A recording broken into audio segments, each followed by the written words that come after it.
ஆண்டவராகிய இயேசுவின் நாமத்தினாலே இந்த காலை வேளையில் கூட உங்கள் யாவரையும் வாழ்த்துகிறேன். கர்த்தர் உங்களை ஆசீர்வதிப்பாராக. இந்த நாளிலே கூட 91 சங்கீதம் 15 வசனத்தை கூட வாசித்து தியானிக்கலாம். அவன் என்னை நோக்கி கூப்பிடுவான், நான் அவனுக்கு மறு உத்தரவு அருளி செய்வேன். ஆபத்தில் நானே அவனோடிருந்து அவனை தப்புவித்து அவனை கனப்படுத்துவேன். மிக அருமையான வேதவசனம். இந்த வசனத்தின் முதல் பகுதியில் கூட அவன் என்னை நோக்கி கூப்பிடுவான் என்று சொல்லப்பட்டிருக்கிறது. மெய்யாகவே நாம் ஒவ்வொருவரும் ஆண்டவரை நோக்கி கூப்பிடும்போது ஆண்டவர் எப்படிப்பட்ட ஆசீர்வாதங்களை, எப்படிப்பட்ட நன்மைகளை நம்முடைய வாழ்க்கையில் செய்கிறார் என்று இந்த வேதவசனத்தில் எழுதப்பட்டிருக்கிறது. தாவீது அதை தான் இந்த வேதவசனத்தில் சொல்லியிருக்கிறார். நாம் ஒவ்வொரு நாளிலும் ஆண்டவரை நோக்கி கூப்பிட வேண்டும்.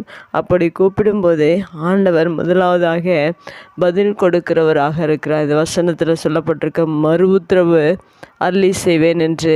தேவன் நாம் கூப்பிடும் போதெல்லாம் பதில் கொடுக்கிற தேவன் என்று அநேக மனிதர்கள் நாம் கூப்பிடுகிற குரலுக்கு அவர்கள் பதில் கொடுக்காதபடிக்கு இன்னைக்கு அநேகர் மனிதர்களுடைய கூப்பிடுதலை அசட்டை செய்து கொண்டிருக்கிறார்கள். ஆனால் மனிதனாகிய நாம் தேவனை நோக்கி கூப்பிடும்போது அந்த குரலுக்கு உடனடியாக தேவன் பதில் கொடுக்கிற தேவன். பதில் கொடுக்கிறது மாத்திரமல்ல, அடுத்ததாக அவர் என்ன செய்கிறார் என்றால், ஆபத்தில் நானே அவனோடு இருந்து. ஒருவேளை நம்முடைய வாழ்க்கையில் ஆபத்துகள், துன்பங்கள், வேதனை, கண்ணீர், அப்படிப்பட்ட நேரத்தில் ஆண்டவர் நம்மோடு கூட இருக்கிற தேவனாக இருக்கிறார். ஆபத்து நேரத்தில் அநேக மனிதர்கள் கைவிட்டு விடுவார்கள். ஆனால் ஆபத்து நேரத்தில் நம்மோடு கூட இருக்கிறவர் ஒருவர் உண்டென்றால் நம்முடைய ஆண்டவராகிய இயேசு கிறிஸ்து தான் நம்மோடு கூட இருக்கிறவராக இருக்கிறார். அடுத்ததாக இந்த வசனத்தில் சொல்லப்பட்டிருக்க அந்த ஆபத்து நேரத்தில் கூட இருப்பது மாத்திரமல்ல, அந்த மனிதனை தப்புவிக்கிற தேவனாக இருக்கிறார். எப்படிப்பட்ட ஆபத்தில் நாம் இருந்தாலும் நம்மை தேவன் தப்புவிக்கிறவராக இருக்கிறார். தானியேலை கூட பாருங்கள், சிங்க கெபியில் இருக்கும்போது அவரை அந்த கெபியிலிருந்து தப்புவித்தார். சாத்ராக், மேஷாக், ஆபேத்நேகோ அவர்கள் அக்கினி சூளையில் இருந்தபோது அவர்களை தேவன் தப்புவிக்கிற தேவன். உங்களுடைய வாழ்க்கையில் ஒருவேளை ஆபத்துக்கள் உங்களோடு இருக்க, மனிதர்கள் எல்லாரும் உங்களை விட்டு விலகிவிட்டாலும் தேவன் அந்த ஆபத்தில் உங்களோடு கூட இருந்து உங்களை தப்புவிக்கிறவராக இருக்கிறார். இந்த புதிய நாளில் கூட அநேகருடைய வாழ்க்கையில் அநேக துன்பங்களோடு, வேதனையோடு, கண்ணீரோடு, வியாதியோடு வாழ்ந்து கொண்டிருக்கிற ஒவ்வொருவரையும் தேவன் அந்த ஆபத்திலிருந்து தேவன் உங்களோடு கூட இருந்து உங்களை தப்புவிக்கிற தேவனாக இருக்கிறார்.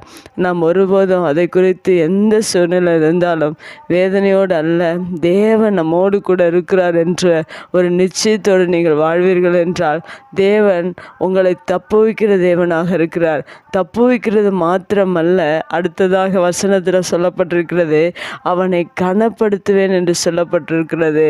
இன்றைக்கு அநேக மனிதர்கள் கனவீனப்படுத்துகிறார்கள். ஆனால் நம்முடைய தேவன் எப்படிப்பட்டவர், அவருடைய குணாதிசயம் எப்படிப்பட்டது என்றால் நம்மை கனப்படுத்துகிற தேவன். ஆபத்து நேரத்தில் நம்மோடு கூட துணையாக நின்று அந்த ஆபத்திலிருந்து நம்மை தப்புவித்து அடுத்ததாக நம்மை கனப்படுத்துகிற தேவனாக இருக்கிறார். இந்த காரியங்களை எல்லாம் நாம் தியானிக்கும் போது தேவன் எப்படிப்பட்ட அன்புள்ளவர் என்பதை நாம் அறிந்து கொண்டிருக்க வேண்டும்.